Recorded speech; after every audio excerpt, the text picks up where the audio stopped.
Plus 18%, c'est notre chiffre du jour et c'est l'augmentation en France du nombre de dépôts de plainte pour viol ces 5 dernières années. Au total, 33 chaque jour, c'est-à-dire une plainte toutes les 40 minutes. Et ce n'est que la partie émergée de l'iceberg. Moins de 10% des viols seraient déclarés. Alors pourquoi l'immense majorité des femmes violées ne portent-elles pas plainte? Élément de réponse avec Géraldine Chen, Ludovic Samin et Julia Von Elst. Claire avait 13 ans au moment de l'agression.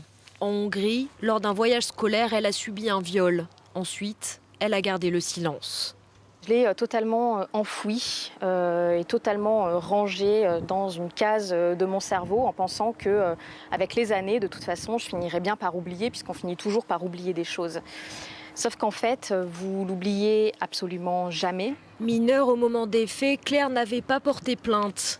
18 ans plus tard, la justice lui accorde toujours le droit de le faire grâce à un délai de prescription de 20 ans après sa majorité.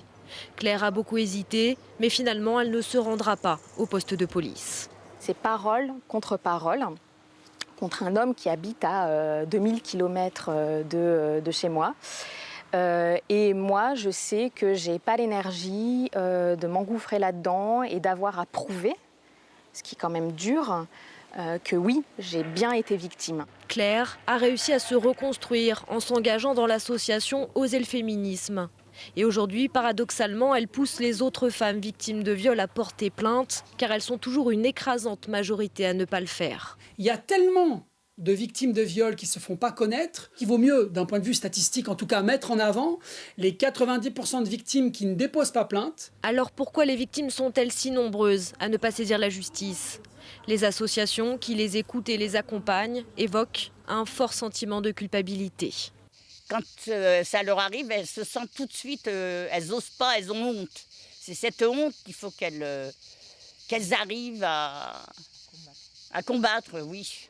Dans plus de 85% des cas, l'agresseur est un proche de la victime.